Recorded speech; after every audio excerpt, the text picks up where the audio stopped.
The Fourth and Goal Podcast. That's all it is. But there's a lot of airspace to cover for Milroe. Still looking. Firing. Near corner. It's caught! Touchdown, Alabama! Strebler dials it up. End zone! Touchdown! They're going to snap it, and it's Trey Burton who throws caught. Foles! Touchdown! There ain't no podcast like the Fourth and Goal Podcast. Like, hit that subscribe button and share. And welcome to the Fourth and Goal Podcast. Week 7 college football and Week 6 NFL reaction show. It's coming on a Wednesday, a little late in the week. Some programming issues, but we're here. We're still going to talk about it. I know you guys still want to hear our thoughts, and me and Justin obviously want to talk about them as well, because we wouldn't do this if we didn't want to talk about it. Yeah. You want to just shoot straight into it? Yeah, let's get into it, man. It was first, before we get in it, it was a good week of college football. Like me and Noah were just talking about my takeaway from this week. The running back position for me is the best position in college football right now. And I know we're going to talk about a lot of special running backs here in this show tonight. Yeah, I mean, we'll do it game by game, obviously, but the running back position, I mean, even in teams that lost, like South Carolina, like Rocket Sanders was a huge guy for South Carolina and got a lot of clutch first downs and everything. We'll get into that Alabama, South Carolina game. But yeah, I mean, the running back position, I mean, there's a reason why GT, which we won't talk about his game, but we'll just talk about him now. He's the best running back in college football. He's probably the overall most impactful player in college football right now. Mm-hmm. And he's great. And the running backs are just great overall. Like, I wouldn't be surprised if 2 running backs go to New York this year. Probably won't happen, but that's something I would want to see with how well everyone's been performing this year. It's kind of a position, too, that's been a little devalued and a little beaten up over the last couple of years. I mean, you look at NFL players fighting for contracts who are running backs, and you look at the way college football is going right now, man, and it's running back position is alive and healthy right now. Yes. All right. First game, the Friday night game between Arizona State and Utah. Utah ended up losing 27-19. Utah shutting down Cam Rising for the rest of the season. I know you were very into this game because I got texts from you next morning. Tell me about your thoughts about this game, Justin. Yeah, obviously, like you said, Rising shutting down for the year. I mean, he was out there limping, dude. He didn't look like he belonged on the field. Arizona State came away with the win, but overall, like, I mean, it's easy to say now, but with a healthy Cam Rising, I don't think that Arizona State pulls out that win. Utah had a lot of drives, and they actually had a couple turnovers too that ended up in Arizona State territory, whether it ended in a field goal or it ended in Cam Rising turning the ball over because he just couldn't deliver as usual. But I mean, all in all, though, Arizona State came away with the win. Levitt's out. He performed pretty decent in that game. I'm pretty sure they're starting Jeff Sims next week, right? Yep. And Cam Scatterbo, that's Scatterbo is what I found out. It's not Scatterbo. Is a guy that I'm not going to sit here and act like I knew who this guy was until probably about a week and a half ago. But I found out who he was against Texas State, and that kid, yeah, he's lightning in a bottle. That's the best way to describe him, dude. I will say with him, like, as far as like balance and that guy is tough to bring down, man, and he might have some of the best balance. I can't believe that this kid went. He had one Division I offer coming out of high school, which was San Jose State, where he went, and Kenny Dillingham ended up picking him up, found him off the scrap heap, and he's one of the top 3 to 4 backs in the country right now, man. And this kid's a real load, dude. Like, watching that game, he made a nice catch, over the shoulder catch, to kind of ice the game for Arizona State on a rollout by Levitt, who is also I would call him a dual threat quarterback, man. He's an improviser, and I think he's going to be pretty good. Yeah, Levitt's one of those kids that I thought should have stayed at. I wish he stayed at Michigan State. Obviously, we have Childs, but if Childs didn't come in, and when I saw Levitt enter the transfer portal, I'm like, yeah, we got to get Childs because we don't have a quarterback future. Because Levitt, he was a late bloomer in the recruiting cycle, and he was committed to Washington State for the longest time, and then he committed to Michigan State, and everything happened at Michigan State that will just go on. We won't talk about. And then, but I mean, I'm glad this kid's getting the opportunity. Obviously, it sucks that he's injured, but Jeff Sims, who I still have like some hope in. I know he was terrible at Nebraska. Okay, guys, I realize. But when he was at Georgia Tech, He was dude, good. when Brent Key became the interim head coach after Jeff Collins got fired, Jeff Sims was an electric quarterback that led Georgia Tech to some big wins and ended up closing out the season strong. And I think with the opportunity and the right system, which I think Dillingham does a really good job of making it a quarterback friendly system, I think he could perform. Yeah. Who do they play next week? This team's 5. This Arizona State team's 5. Cincinnati. Yeah. So Cincinnati's solid too, man. That especially on the defensive front, yeah. they are really good. So it'll be nice, but it's nice to see. He might get another opportunity. And Jeff Sims, he's been getting some snaps this year. He had a touchdown in the last game there against Utah on a quarterback keep. Like you said, he was really good at Georgia Tech and kind of shit the bed a little bit in Nebraska. But Every quarterback that played at Nebraska there's a couple other things in this game I wanted to talk about, man, because Micaiah Bernard, man, I want to talk about him because.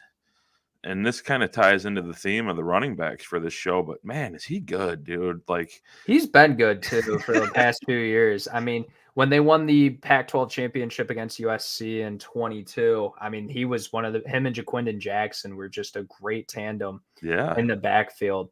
And last year he had some injury problems, and then this year, I mean, he's playing really well again. He's turning it up, man. He's got all the qualities of an NFL back. I mean, you can throw the ball to him out of the backfield. He obviously runs the ball well. He's got speed. He's elusive. I mean, he kind of single-handedly. And then I rewatched the game again today just to freshen up. He kind of single-handedly kept them in the game. They have Dorian Singer, obviously, who I think is a pretty good receiver too, and made some plays, but.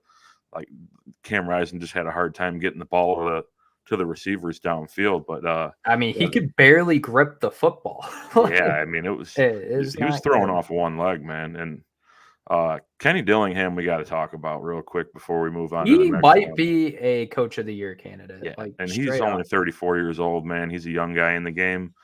He's going to land one of these big Power 4 jobs. He might be the next head coach of Florida. Yeah. He really could be. Like, that is a name, and this would be perfect for Florida because, I mean, Napier, like, he was a good coach at Louisiana, but he didn't have anything, like, different to him. Like, Dillingham has that different type of energy. When you listen to the post-game interviews, when you watch the team play on the offensive side, like, there's just something different about this guy. Yeah. And that is something that Florida needs because they need players to buy in. And, I mean, he's getting these Arizona State kids to transfer in, that are coming from nothing or didn't have the right situation figured out, and is just getting them to buy in. And, they're winning football games. And say what you want, it's the Big 12, whatever. Big 12 sucks. But we saw it at Oregon, dude. This guy, I mean, he was good at Oregon. And this is what you get with a good head coach. They're gonna find ways to win football games. And then, I mean, for the non-common football guys, the football geeks like us, I mean, I'm really intrigued by the Big 12. I think the Big 12's been really fun to watch. Oh yeah, it's a fun league, but like people are gonna say, well, the Big 12 is gonna have no college football playoff contenders other than one team, and you know what though, there could be two. I'll bring that up a little bit. Yeah. All right. Is there anything else you want to say about this game? No, we're good. Okay. Bama, South Carolina. What a crazy sloppy football game. Not what you expect out of the SEC. That's kind of been the SEC the whole season. Dude, this game was so weird. I think I think if South Carolina wished Rattler had one more year of eligibility or stayed one more year, this would be the game for it. Not that Sellers played bad, but dude, there was some crucial mistakes. Like Yeah. the fumble that he threw it off the side of his head. He threw 2 picks, especially the game. Yeah, the last play of the game. Ceiling one. Yeah, I mean, this was not great stuff, but I don't think I think Alabama plays good for 80, 85, 90% of the game, but there's just that's that 10% that they just like make such bad mistakes. Like the one Milrow pick where the corner was, it was a cover 3 look, the corner ends up taking it. Like, dude, you got to get that ball to drop down a little bit sooner or not throw a dangerous pass to where there's 2 defenders and only 1 receiver. And the running game, other than really Milrow in this game, it didn't look good at all. Let me tell you, like watching the game, like, okay, Bama comes out on the first drive, they score, and you're like, all right, the route is on. Milrow didn't look very good in that game. Looked like he was struggling to throw the ball. His offensive line and pass pro, Bama's offensive line, well documented. It's a huge offensive line, but that doesn't always translate well in the pass pro side of it. And Milrow was running around. He got sacked a couple times.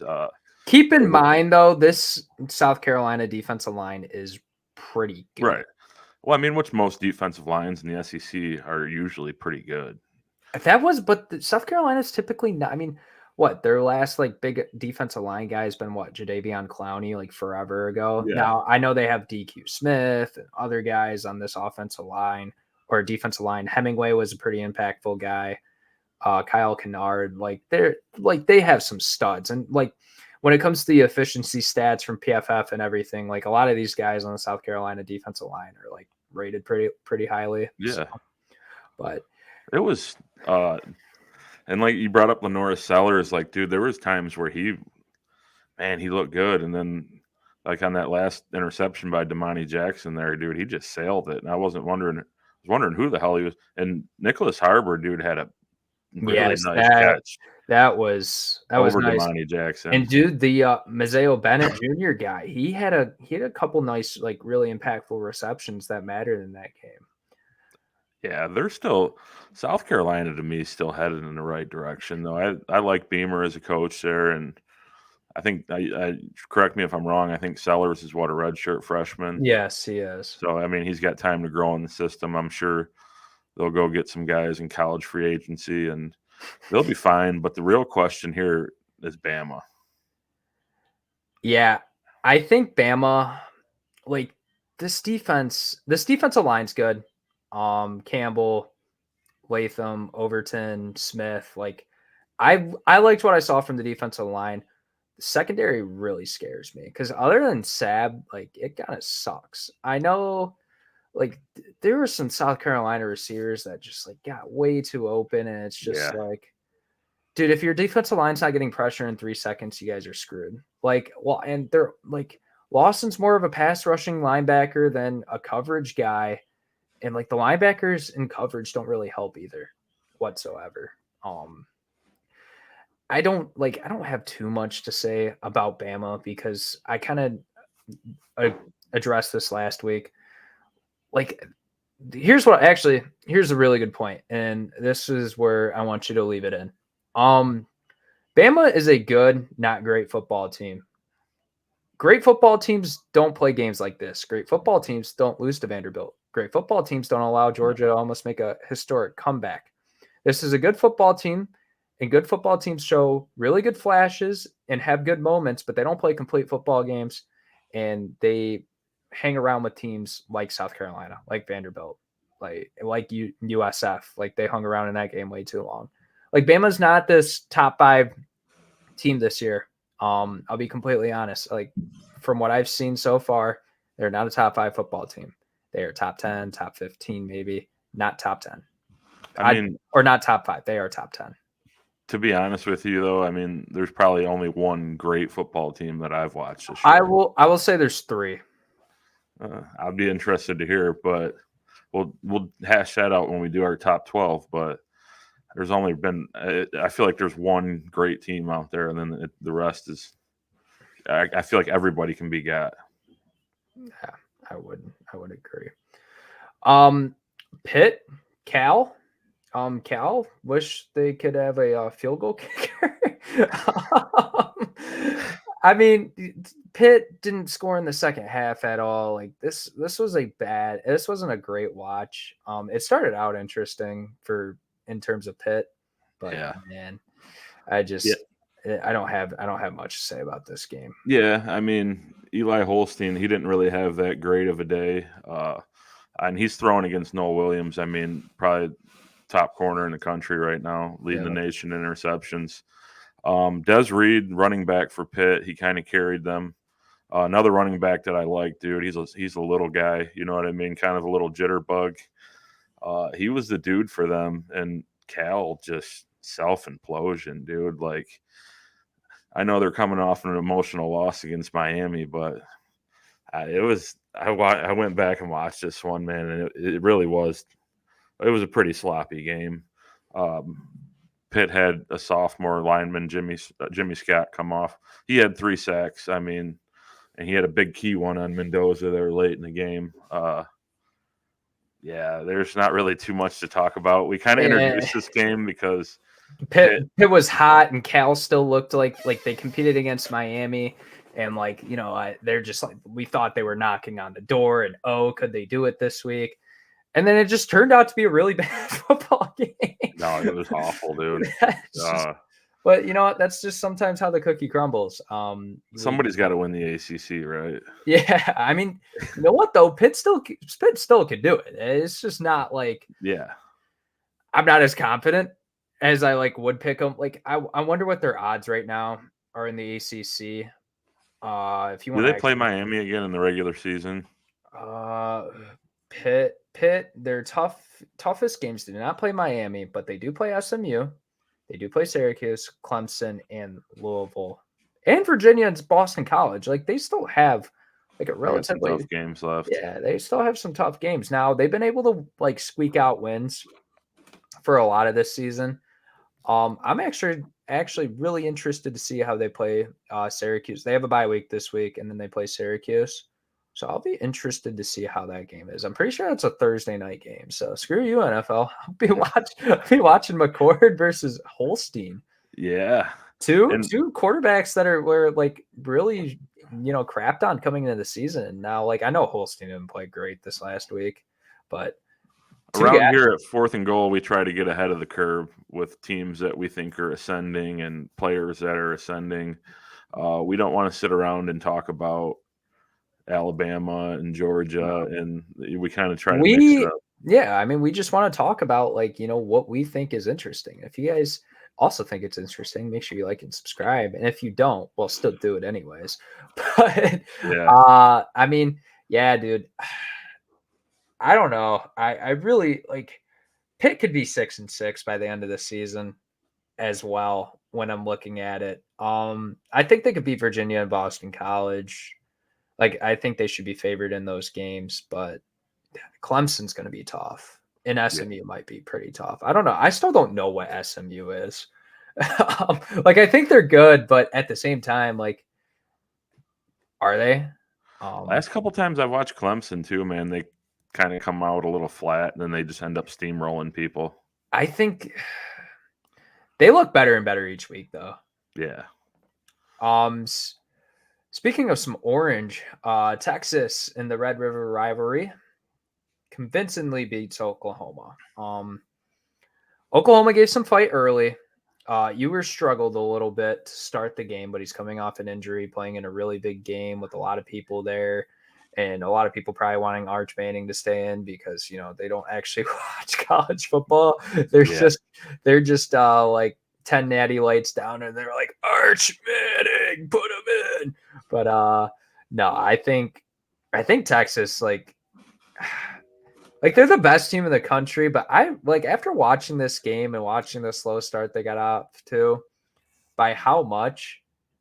And another thing is that against Georgia, while they're not the greatest passing offense, I think it'll be the best passing offense Texas has played.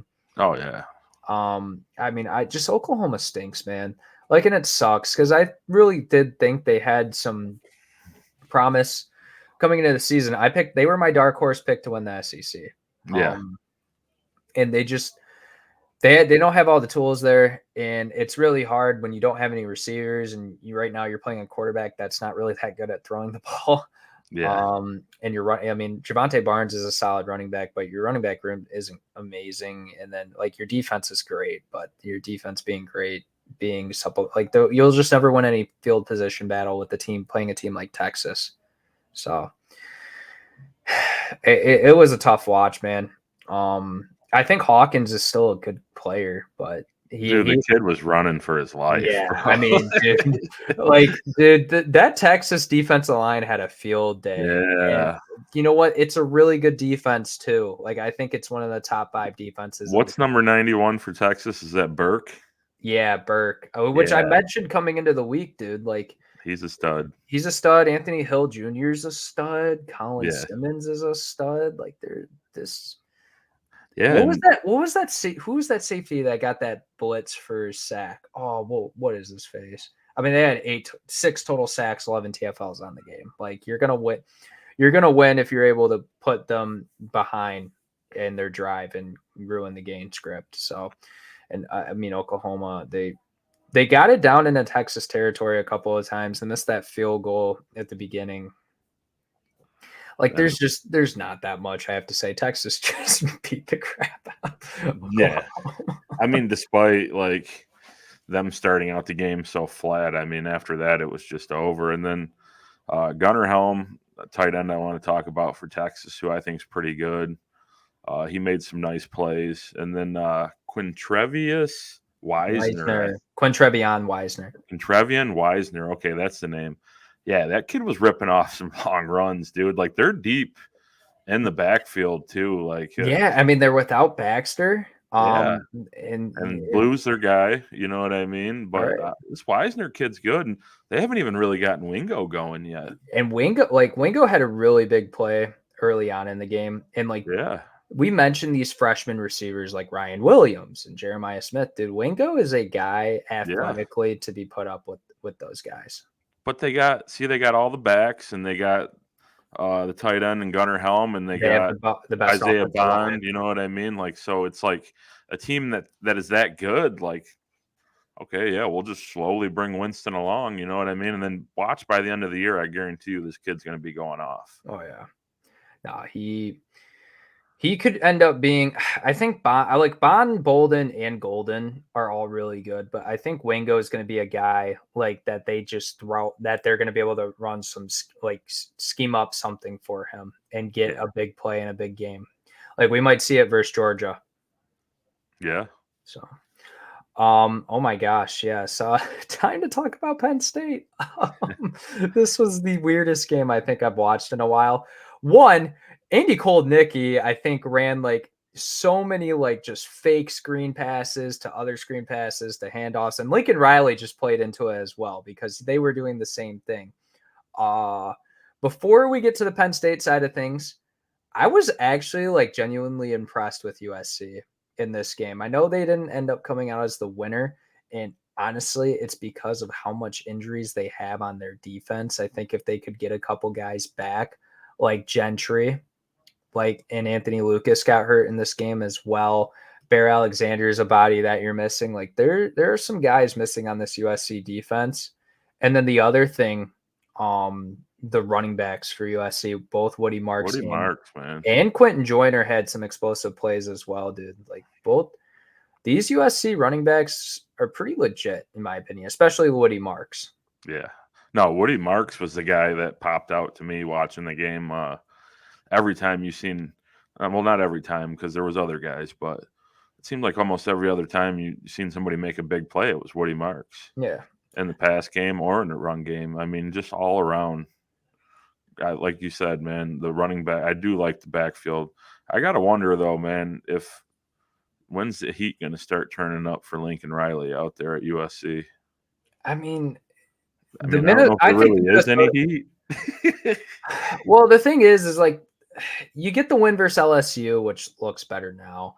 Lost versus Michigan, but hey, man, you're playing on the road at a very tough environment, and you know what, Michigan kind of just like Michigan hit some plays that I think if this game's played on a neutral field again, USC wins. Minnesota game's inexcusable. I think you should have won that game. You didn't, and it was just bad. And Penn State, I don't know, should have won that game too, to be honest with you. I seriously think when I watched this game back, I thought USC should have won. The reason why they didn't is because of a kid named Tyler Warren, which you thought he would be playing lacrosse, not football, if you looked at him.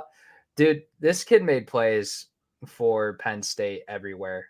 He was just constantly getting fed the ball. No one else was really doing too much. Julian Fleming had a couple catches in the clutch late. He did. But, I mean, Penn State and Tyler Warren were just it's Tyler Warren's team. Aller made some really dumb mistakes in this game, and it was very concerning because if he does this against Ohio State, Oregon, well, I guess those are really the two big contenders in the Big Ten. But besides the point, like the one where there's like, I think it was like a drop 8 where it was 3 high and then 5 in the middle. Dude, he has a player wide open in the flat and he takes it where there are 5 defenders. I want to say it was Harrison Wallace just on him. And it just made no sense to me. I'm like, I don't know, man. I think Aller just relies on Cold Nicky to kind of scheme up everything for him. I don't think he's making much plays by himself. But you know what? I just gotta say, Tyler Warren once again, dude, what a performance! No, yeah, Tyler Warren, man, 17 catches, 200 plus yards, a couple TDs in there. The guy, he was making acrobatic catches. It wasn't like they were, you know what I mean? These weren't. I mean, there were a couple screen passes and a couple things like that, but dude, he's a grown man out there against kids. It seemed like against USC's defense, Right. And I know that Aller, he, like you said, he made some mistakes and he's still growing, but I thought it was encouraging to see him to put the ball down the field a little bit. And he hit a couple deep shots. He hit some really good throws too. It's not like it was all just, bad. Like he still had a decent game, but there's just some where I'm like, man, dude, you can't do that as, like a promising quarterback, I should say. But yeah, they do have. I mean, like you said in the Ohio State game, I don't know what Penn State's schedule is shaping up like, but I think I want to say they have Ohio State at home. Yeah, they have so they play on the road against Wisconsin next week, which that could be actually pretty interesting. Yeah, because Wisconsin's they're trending upward right now. Yeah, they got a huge win versus Rutgers. Was not expecting that. Smoked them. And then they play at home against Ohio State. But if they win that Ohio State game, dude, they could be undefeated because they got Washington, Purdue, Minnesota, and Maryland. Like, what time do they have that Ohio State game for? That is TBD. TBD. That's got to be a game. Well, they might make it a big noon game though. Yeah, that's the thing, man. This big noon thing's kind of screwing up these marquee matchup night games. I don't mind it being noon though, to be completely honest with you. Yeah. To me, also though, before you go on here, Penn State's defense, man, they were a little shaky at times against USC. Yeah, I think this USC also busted out some stuff that they have not ran all year. Yeah, in this game, I mean, it was weird. It was a different scheme, something I really didn't anticipate, but I think USC is just a good they have talent, dude. They do have talent. Yeah. And I think this should be a 5-1 team, not a 3-3 team. And it kind of stinks, but yeah. Hey man, you gotta win. You know what? That Nebraska team a couple of years ago, like that went 3-9. Oh, they could have easily been 9-3. Well, you gotta win football games. It could go either way though, man, because you could easily say that LSU could have won that game against them in Vegas too. Yeah, no, for sure. Quickly hit on BYU in Arizona. BYU's looking like a freaking wagon. Yeah. I mean, they're just winning games in every single way. And it's something that I like seeing from a college football team that's, trending always in the right direction. This Arizona team's like, they're not great. FIDA did not play very well. And I mean, they they've lost some games, they've won some games, but man, dude, BYU is scary good. And it's not just like one guy that's like really leading them. I mean, they're having other people do it in the backfield, in the receiving game. They're playing really well collectively on defense. Yep. Like this is like, it's so weird because normally like when these smaller schools or these teams, like we see with Indiana, like Curtis Forks, obviously their best player overall. But like BYU, dude, there's like no one like singling out. Like, yes, Retzlaff is doing a really good job at quarterback, but I wouldn't say he's a star of this team.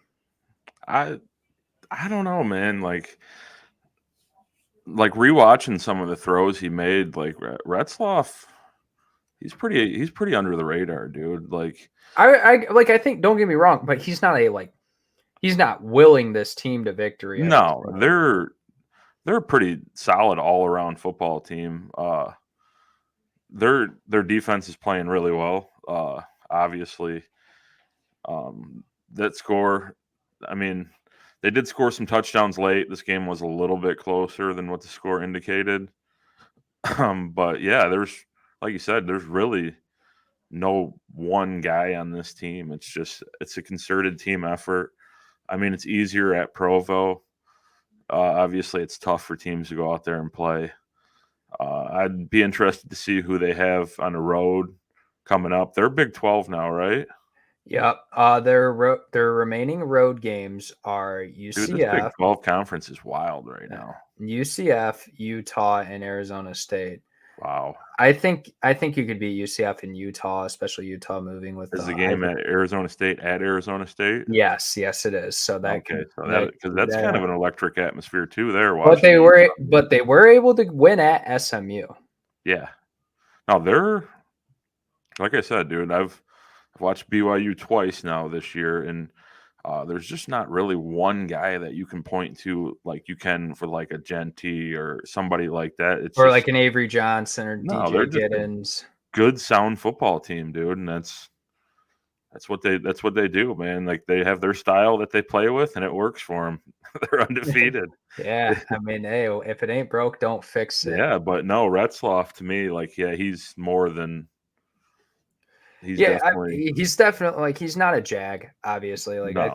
I think he's he's a plus to have on that team, but I wouldn't say he's like, oh, this guy needs. He's not like what Zach Wilson was. No, he's not Zach Wilson, but he's more than capable of leading them to a Big 12 championship, in my opinion, with as wide open as that conference is.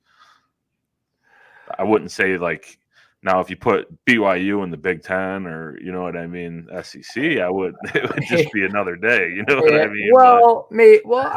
With this team, I think they could compete. Like I think a good comparison would be like what Arkansas is right now.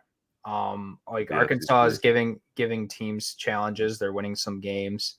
So I think that's what BYU would be in like one of those Big 2 conferences. Yeah. Let's move on to LSU getting a very electric win over Ole Miss in overtime.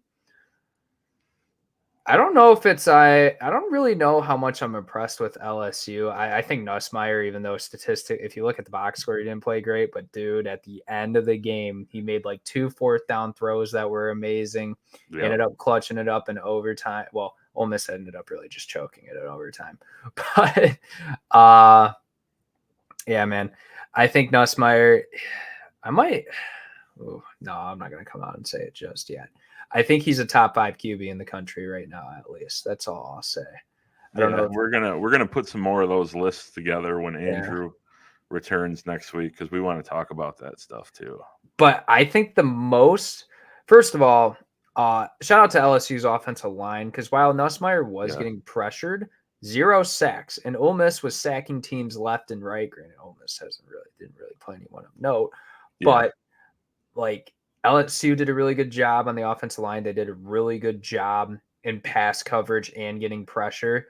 Like this LSU defense was really good. Now, here's the thing. I think Ole Miss has kind of just been overrated all season. I don't think we talked about Jackson Dart earlier in the season. Yes, he's putting up phenomenal numbers against, these of terrible, terrible defenses. Yeah. And we saw the same thing with Nico. Yeah, you can put up great stats when, your receivers are open by like 10 miles. But when it comes to teams like Kentucky and comes down, like when it comes down, South Carolina was giving Jackson Dart hell all day, even if they weren't doing anything on offense. Like he looked not particularly amazing. Like he looked very mediocre. It's what I saw again in this game. Yeah. And I think like Nussmeier, you know what? The team, like they averaged 3.5 yards per carry. They weren't able to get that much going in the ground game. But man, Kyron Lacey, Mason Taylor, Mason Taylor, another tight end that's really good. Yes, like this tight end class in the NFL. I mean, Colston Loveland, Mason Taylor. I mean, Caden Priestcorn, I think, is still a good guy for Ole Miss. He's he hasn't really shown up too much this year. Gunnar Helm at Texas. Tyler Warren is probably going to end up being Penn State. Yeah. Penn State. I can't think of any other guys off the top. But like, there's a solid amount of tight ends in this class that I think are going to be Ferguson at Oregon. There's a good amount of tight ends, but dude, LSU, man, good win for them. Honestly, it's something that I didn't think was going to happen coming into this game. I did not think LSU was going to compete that well, especially on the defensive side, and they did, and they won. Yeah, and Ole Miss had a drive very early on in the game where LSU stopped them on a 4th and goal line stance. Kind of made the difference in the game. This game over under, I think, was at like 64.5 or something crazy. Yep. This was not that kind of game, dude. Like this game really reminded me of the LSU USC game. Yeah. Where it was almost like a defensive slugfest. And Mason Taylor led the way. Kyron Lacey made a lot of big plays. LSU, I don't know what to think about LSU because they need a run game. Right. They really don't have like the Leonard Fournette, like, you know what I mean? Like those guys aren't there anymore. Like no, like Clyde Edwards-Helaire, like yeah, there's just they haven't had a great running back for a while now. But I mean, who knows? I think they could still win. Who do they play next week? Oh, they play Arkansas. That'll be a good game. That we got to talk about tomorrow.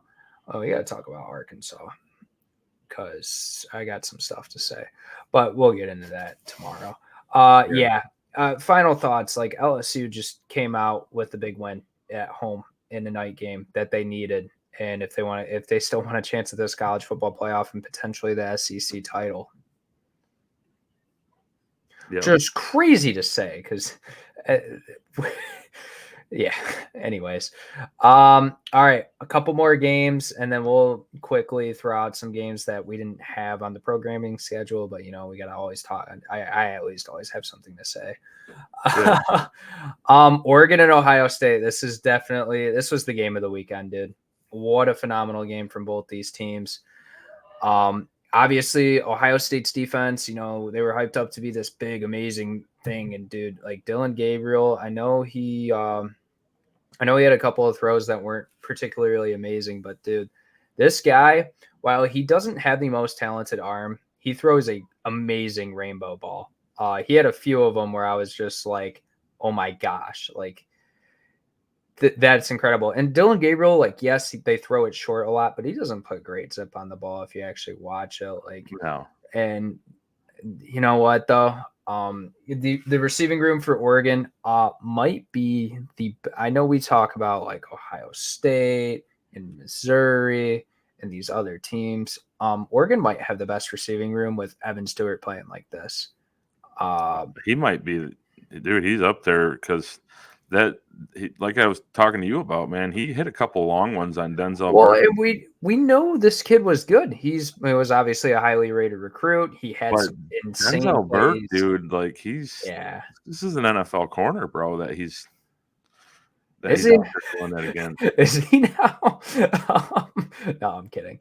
And Ohio, both these teams, like no one was able to really get tackles for loss or anything. Like It was just who can turn the ball over less and who can just keep it going. And I mean, Oregon was just that team to do it. I think their defense played solid. Mateo Uiagalelei and Derek Harmon were both really key guys for this Oregon team this game as well on the defensive front. And Jordan James, dude, like he was a really good running back, but Yeah. so was Trevion for Ohio State. Like, not to take credit away from Ohio State, and we'll get into my Will. We know I'm Will Howard's biggest hater, which I actually do have some nice stuff to say about him, surprisingly. I think this Ohio State team's still a top 3 team in the country. I don't watch the. I'll be completely honest.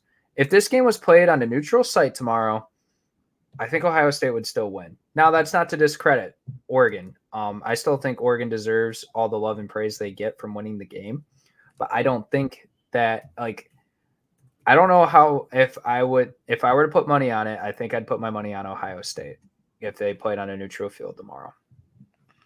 Yeah, I mean, I think they could end up meeting. I think these two teams could end up meeting again, obviously in the Big Ten championship. Oh yeah. These are the 2 best teams in the Big Ten, and it's obvious because it came down to 1 point. Kudos to Dan Lanning for finding the loophole there on that and getting that signature win. I mean, we've been waiting from this moment for Dan Lanning. We thought it was going to come against Washington twice last year. Not able to do it. He's not in his first year at Oregon. He wasn't able to come away with that signature win, and he was able to do it on one of the biggest stages that this Oregon team has seen in a while. And I'm like, I wasn't a huge Oregon person coming into the season, dude, but the more I watch him every week, dude, I'm impressed. And I've been really impressed with Dylan Gabriel this year. What do you think they're going to do to Trayshawn Holden for spitting in Igbenogsen's face? You know what? There's a couple of things. There's a thing that I do need to bring up. You know what? Like, he should have got ejected for it. It's just kind of uncalled for. I mean, there's just not too much to it. Like, it's something that he should have gotten called. He should have gotten taken out for. Yeah, that was. I mean, there's never anything justifiable to spit in somebody's face like that, and you hurt your team too. You know what I mean? Like, you're a key player on that team, and it's just. Hopefully, he deserves some kind of suspension or something. Yeah, maybe sit out a half of the next game. It's just a little inexcusable. I don't care if you blacked out in the moment or whatever. Like, it's just, you don't spit in someone's face. No, and especially in today's day and age with all the weird stuff going around. Yeah. Final thought. I thought Will Howard played good up until the final drive. And then it got to the final drive. And this is the point that I wanted to make in the debate between Will Howard and Kyle McCord. I would rather have Will Howard as my let me rephrase that. I'd rather have Kyle McCord as my quarterback in the clutch than Will Howard. Will Howard's not going to make the amazing throw. He's not going to make the amazing play to win a game. He'll get you to that point, but he ain't going to win it for you. Hey, he'll get you to that point, and then he'll slide. Yeah. Like, don't get me wrong. I still think it, but even the play before, I know they had 12 people on the field. Dude, that was a terrible read on that comeback route, too, down that side. And I just don't get me wrong. I think he's above average quarterback. I just don't think he's that great. And I think it's more of a product of this Chip Kelly ran offense and the running backs and the offensive line and the wide receivers. Like, I don't really think it's him, bro. And there's a reason why there was a lot of negativity and a good reason why he was not projected to be the starting quarterback this year. Yeah. I'm sorry, I just drew a brain fart there for a second. But yeah, no, I agree completely.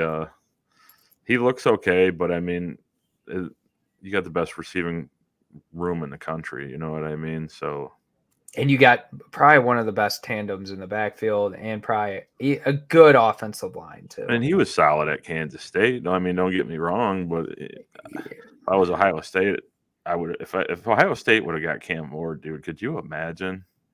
Yeah, no, like, Like, or any elite, like, there's just, he's never going to be able to push it down the field or anything. Yeah. He's got mobility. That's something that's great for him. And like, he does make the right plays, but he's not particularly amazing. I think Ohio State with Cam Ward probably could have beat Oregon by 2 touchdowns. All right. Well, we'll talk about this last game and then the 4th and goal poll. Kansas State, Colorado, a really good night game. Kansas State ends up pulling away with the victory. Dylan Edwards and Avery Johnson just chucking it around at the end and not really running the ball out. Yeah, man. I'm really impressed with Colorado and how they've been able to fight in games this year. Yeah. Yeah, go ahead. No, you take it away. You take it away because I know you also have something that you love. These you always talk shit about me and after dark games or whatever, and then you're the one that's staying up texting me about it. No, I mean, yeah, I just kind of want to reiterate that sentiment. Like, yeah, Colorado, dude, they were the worst program in the country, and to watch them compete and how they compete. There's no moral victories in college football. I get it. But to see how they compete against a team like Kansas State, who I think is a pretty good team. They ran into a buzzsaw against BYU, but a lot of shit happened in that game. But in Colorado's defense looked better. They were getting after Avery Johnson. I mean, DJ Giddens did his thing, but I mean, that's to be expected. Yeah, that's just going to happen. And no, I mean, they fight like hell, man. And Shedeur Sanders on a top program would be a legitimate Heisman candidate right now. Yeah, if he was at Ohio State, they'd be the best. Yeah, and they have the best player, and I mean, some of their receivers too. I think it's Amarian Miller. Yep. Will Shepard, John good. Webster, Jimmy Horn. Like this Colorado team's good, man. And if they had, anything to resemble a run game and give Shedeur like just some pressure off his back, like I wouldn't say college football playoff contender, but I'd say like a top 15, top 20, top 20 team. Like this Colorado team's amazing. And like just to see, because Deion gets a lot of hate because blah blah blah blah blah. Shiloh shouldn't have played, by the way. Oh my gosh. But and he said Shiloh played like crap. So I mean, I'm glad he could talk crap about his own son. But at the same time, it's like, do you want to talk that much crap about yourself? Dude, he got his ankles completely broken by Giddens on a cut. Oh, dude, Shiloh, he made look silly. It was just bad. But yeah, like I mean, I can reverse my course. I mean, I talked a lot of shit about Colorado, but they lost, but I'll still give them their props. This isn't the Colorado team of last year, though. No, it's definitely a lot better. They're a better team this year, no doubt. And I mean, Kansas State, like, there's not too much to hit on. DJ Giddens was great. I think Johnson's one of my favorite quarterbacks in the country just to watch in terms of his dual threat ability, but I think he's got a good arm. And you know what? I'll say this. Kansas State stuck with Will Howard. I don't know if they're a top 25 team right now. Right. So there's a reason he got pushed out. That's all I'm saying, guys. You will know, you know what? Make me Will Howard's biggest hater. I think you're wearing that crown. Yeah. Andrew, for whatever reason, thinks that Will Howard's amazing. So not amazing, but good. I don't know. I mean, you know what? Ohio State's got some other games to play this season, so maybe you can change my opinion. I'll leave it at that. And then lastly, we're going to skip the NFL segment because there was really nothing to talk about from this weekend. Yeah. We'll do some breakdown stuff tomorrow for you guys. A 4th and goal poll. I'm just going to have it up here for a second for you guys that are watching on YouTube, which we appreciate that you are, and make sure you are subscribed. For those of you that are not, talk about your poll a little bit, Justin. Actually, really quickly. You got yours up? So I'll go through it first and then I'll bring mine up. 1's Texas, 2's Oregon, 3's Penn State, 4 is Miami, 5 Ohio State, 6 Georgia, 7 Alabama, 8 Notre Dame, 9 Clemson, 10 Iowa State, 11 LSU, 12 Texas A&M, and then I actually put this in the doc. The other receiving votes, Indiana with 1 vote, and then BYU with 1 vote. So talk us through your poll a little bit. And I mean, every team that was in your ballot was ended up being in the poll. So, but they were a lot different. Everyone had after the top 2, everyone kind of went into a different direction. Yeah, so I went with Texas. I mean, obviously, I think Texas is the best team in the country. Oregon number 2 because they're undefeated, and beating Ohio State was probably the most impressive win out of anybody this year so far. 3 was Penn State. James Franklin, normally a game that he loses. While they still have some things to tighten up, like we talked about earlier, I think USC is still a pretty good football team. At number 4, I had Miami. Still unbeaten in the ACC, have one of the single best players in the country in Cam Ward. I put Ohio State at 5. I think obviously that's subject to change. I think they're going to jump. They could be back in the top 3 by the end of the year. Georgia at 6. I'm going to pair these two together. Georgia and I got Georgia 6, Alabama 7. They're kind of the same team. They really are. Like, they're kind of still living on the laurels of like their dynasties that what was. Like you said, they're good football teams. They're not great teams, in my opinion. I think Georgia's definitely lacking on the defensive side. Big concern, giving up 31 points to Mississippi State. It was kind of a like last ditch effort for Mississippi State. God awful though. Yeah, I mean, inexcusable. You should have put that game away. And like I think versus Auburn, they did not play well either. So no. And then at 8, I had Iowa State. They're rolling right now. I mean, they have two really good receivers. Rocco Beck, I think, is their quarterback. Yep. He looks pretty good. At 9, I moved LSU. They're gritty right now. They pulled out a win against Ole Miss, and they're playing pretty well, but we'll see. They do have some games coming up. Texas A&M sitting at 10 for me. They look I think if they would have played this week, they'd been higher, but it's kind of just a result of the bye week and you didn't play anyone. So and the AP, but for me, I mean, well, no, I'm just saying like they were, I think 8 last week, so like they dropped a couple of spots. But like I think that Texas A&M, like if they were to play a game this week, like we kind of have some recency bias. We kind of evaluate week to week. We're not like, our preseason, like I don't really care about preseason rankings anymore. I just kind of judge week by week, and like I try to put it on a full body work, but the game I last see is like, oh yeah, that's how you played. So I'm gonna obviously factor that in. But and then you finish out your last 2. Yeah, and then I moved Clemson into number 11, the team that Andrew is kind of refusing to accept in this top 12. I think they are one of the top 12 teams in the country. And then at number 12, I put Notre Dame. They didn't make our poll, but it's that blemish on the record there with that Northern Illinois loss is kind of holding them back. But no, Notre Dame made it. They were 8. Oh, were they in there? Yep. Okay. All right. So yeah, I had Notre Dame at 12. Riley Leonard, man, he's starting to turn it up. Notre Dame does have a good defense. They did lose Benjamin Morrison for the season. Yeah, which is a killer. Huge. In my opinion, based off this season, he's been the best corner in college football, in my opinion. So yeah. And yeah, that's my top 12. Well, I'll read Andrews really quickly.